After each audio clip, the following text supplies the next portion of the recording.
Hi friends, present Jio హాట్‌స్టార్‌లో తెలుగులో stream అవుతున్న బాపు movie ఎలా ఉందో తెలుసుకునే ముందు నా ఛానల్ ఫస్ట్ టైం విజిట్ చేసి సబ్స్క్రైబ్ చేసుకోండి. వీడియో నచ్చితే లైక్ చేయండి, కింద కామెంట్ చేయండి. ఇది ఒక విలేజ్ డ్రామా జోనర్లో వచ్చిన మూవీ అనమాట. స్టోరీలోకి వెళ్తేనొచ్చి ఒక విలేజ్ లోని చంటి అనే వ్యక్తి బంగారు విగ్రహం దొరకడంతో ఆ ఊళ్ళో ఇంకా గుప్త నిధులు ఉన్నాయని నమ్మి తవ్వి వెతికి తీయడానికి ఆ విగ్రహం అమ్మి జేసీబీలు కొనాలని అనుకుంటాడు.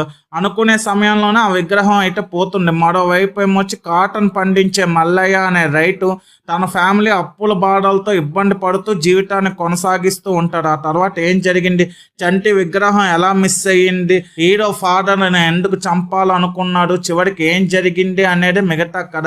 కాన్సెప్ట్ వైజ్ కొత్తగా ఉన్నా సరే ఎగ్జిక్యూషన్ చాలా స్లోగా బోరింగ్గా ఉంటుంది. ఫస్ట్ హాఫ్లో కొన్ని ఎమోషనల్ సీన్స్ ఈజీగా గెస్ట్ చేయొచ్చు. లవ్ ట్రాక్ కానీ సాంగ్స్ కానీ స్టోరీకి సంబంధం లేకుండా ఉండటం ఆ సీన్స్ వస్తున్నప్పుడు చాలా వరకు చిరాకు అనిపిస్తుంది. లవ్ ట్రాక్ కానీ సాంగ్స్ వల్ల కొంత మూవీ డీవియేట్ అయినట్టు నాకైతే అనిపించింది.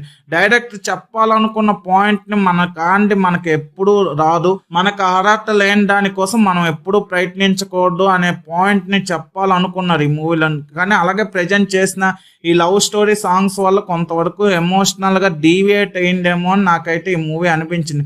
కొంత ఎమోషనల్గా కొంత థ్రిల్గా చూపించారు ఈ మూవీని అయితే. కొన్ని కామెడీ సీన్స్ కూడా వర్కౌట్ అయ్యాయి. స్టోరీ కనెక్ట్ అయ్యే విధంగా చూస్తే ఈ మూవీ చాలా వరకు బాగుంటుంది. స్టోరీకి కానీ కనెక్ట్ కాకపోతే ఈ మూవీ అసలు నచ్చదు ఎవరికైనా అంటే. చాలా చోట్ల ఎమోషనల్ డ్రామా బాగుంది. ఓవరాల్గా ఎలాంటి ఎక్స్పెక్టేషన్స్ పెట్టుకోకుండా ఫ్యామిలీ అంతా కలిసి చూసే ఒక డీసెంట్ థ్రిల్లర్ డ్రామా అనమాట. ఈ మూవీ నాకైతే పర్లేదు, వన్ టైం వాచబుల్. అది ఓటీటీఏ కాబట్టి.